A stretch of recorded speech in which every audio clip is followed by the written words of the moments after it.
operating from beautiful Salt Lake City in the shadow of the Wasatch Mountains for the final weekend of the PLL regular season. Playoffs just around the corner, but lots of teams jockeying for position, including the WATERDOGS and Archers, the #1 overall seed, heading into next week's quarterfinal action. Dobson, the rookie, in orange and white, and then the veteran Ward, who just made that save in black.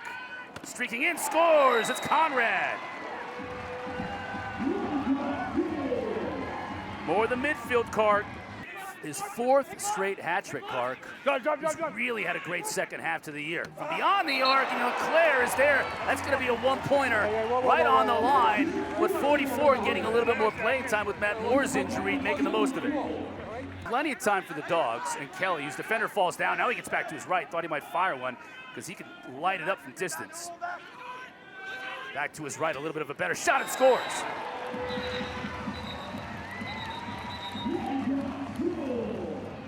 When you're a hired gun, a 2-point threat, a guy like Connor Kelly, who leads the league from behind the arc with 5. If you're the defense playing Kelly, you got to be aggressive, respect him.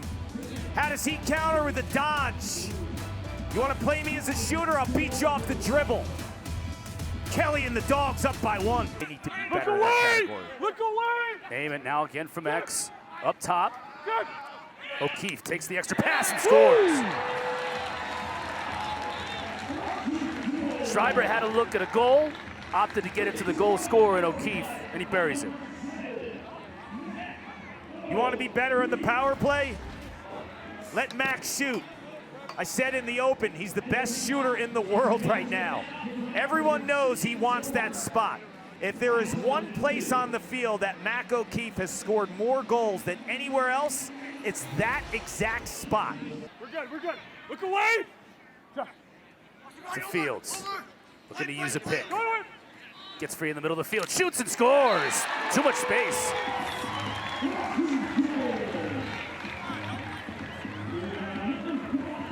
Watch the patience by Connor Fields here, Cotter.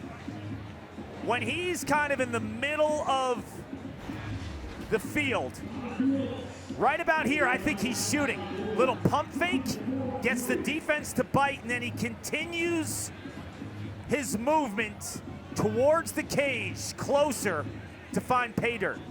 This is beautiful patience right there. That little hitch, that fake, freezes the defense, but also lets him get closer to the cage. Help comes, gets up top to Schreiber. Now to Fields. A scoop pass, shoot, score! Beautiful ball movement, finishes with the ball in the back of the net.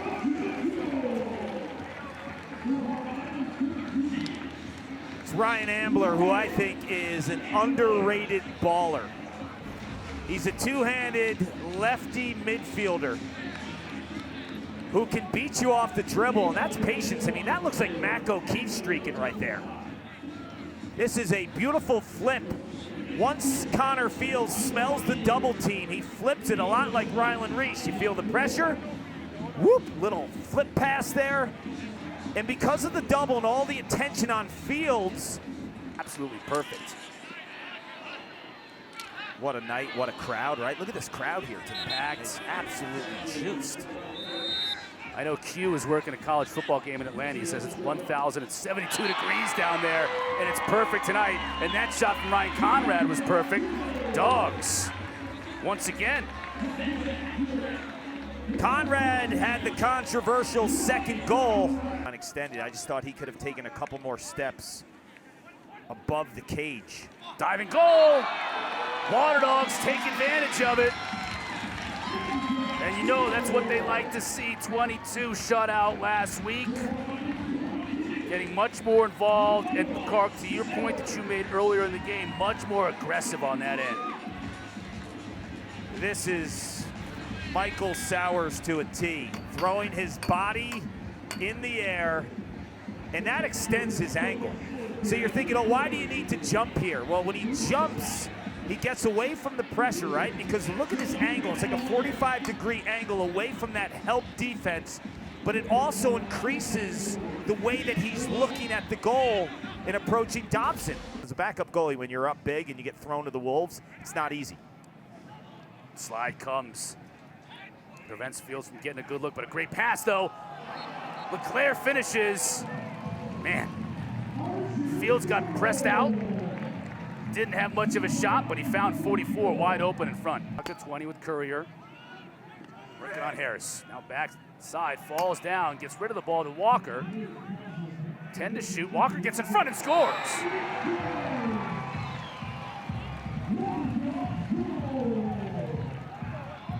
I love this take, Cotter. Son that we are, Cotter. Fields from the opposite side. Defender. No flag, brings him down. Fields gets back up. Scoop, shot, and scores! Ward got a piece of it, but not enough.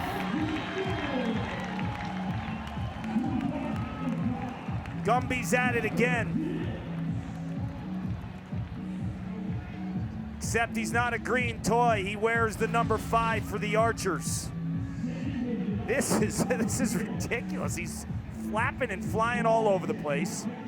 Sabia tries the wrap check. He soaks that right here. Look at this wrap check. No dice. The two-handed cradle. It's like he's in the backyard, right? Yeah. It almost reminds me of like this guy's in the backyard getting beat up by his older brother, and his older brother can't stop him. And Ward got a piece of it. The birth of his daughter, as you saw. I think like he was really the emergence of Sowers and the re-emergence of McCardle. Yes. With the big stories of the PLL season last year. Ogman. Now we get a whistle from distance. It's good. Talk about emergence. 42 in white. Do you know what I'm saying? Absolutely. But I like the approach by Bates. I would be playing everyone this game too, especially with the week off. Woo! Boy, Ryan Ambler dented that pipe.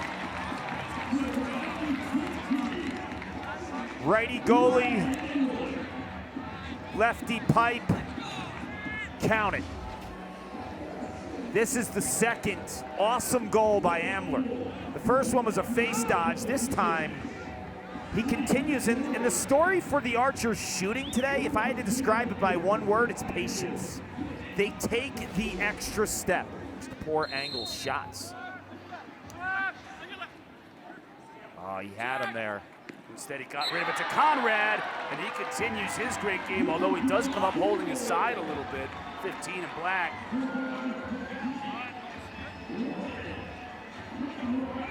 Play on tape here, right? Certainly, to Bates' points about his confidence, this will help. There's nothing you can do about that. Fields with another beautiful shot. Out. He's got Randall on the offensive end. He's going to want to get some offensive players in another pole. But a good look. And it ends up in the back of the net. McCardle. It was just disorganization on the defensive end by Archers. And WaterDogs initially thought about pulling it out, and then they decided to go ahead and go forward with it. McCardle scores. Liam Burns for the WaterDogs. 21 in black. He catches the ball, the long stick. That is not his normal territory. Any attackman probably would have taken a step or two upfield to increase their angle and shoot. He has the ball here. He's like, should I shoot or not? Well, good thing you didn't shoot, and you found Kieran McCardle, who lives in that spot and has finished that same exact shot so many times throughout the course of his career. But a heads-up play by Liam Burns, and the pass by Burns. Fields wants to call game, set, match. Gets back to his right. Shoots and scores! I don't know how you can defend it any better than that. You don't. Some players want the rock in critical moments. As I mentioned, some players want to call game, set, match, and that might be the case with the magical Connor Fields, who's winning once again a body matchup. Uses his right hand as a decoy to get back to his strength, knowing that when he gets out of this roll right here, he's got a lot of real estate and a lot of net to look at. I'm surprised they put Ament in offensive midi here in this spot, because if he gets caught and has to play defense, that's a problem. Not going to be a problem. He finds O'Keefe. Have we ever seen that before? You ever seen Amen finding Mac O'Keefe? Only about 1 million times when they were at Penn State. Boy. Was that me or him? I got you. Amen to O'Keefe. It's like magic to Kareem, you've heard it. Mac, what goes through your mind when Grant Amen has the ball? Yeah, Reese is going to come through the box. This is smart. What a call here. He's going to get it here. And he gets a look to Washuta, turns it aside. 11th save for Washuta. It stays, though, with WATERDOGS. Hannah's going to get a look and scores! What?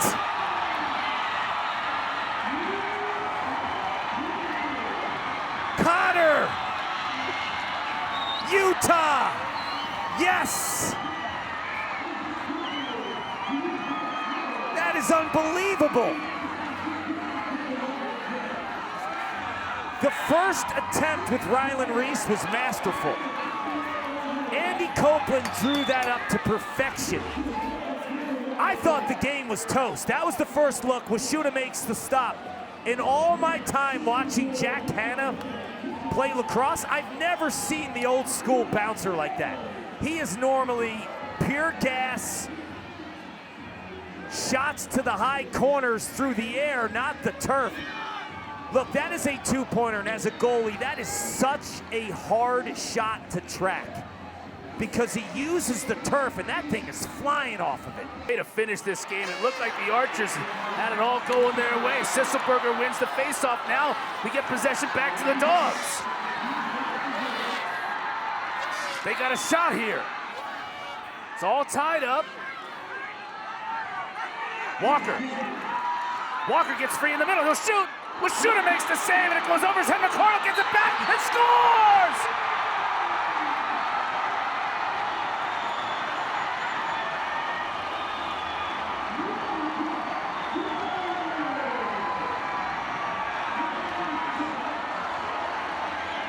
Insanity, Connor. This is unbelievable. It starts with Zach Currier. I've said it hundreds of times. There's no player in lacrosse that's more well-rounded at the midfield than Zach Currier. He makes that check out of desperation on Sisselberger, gives the offense an extra chance to close it out. The initial stop, but Washuta cannot handle the ball.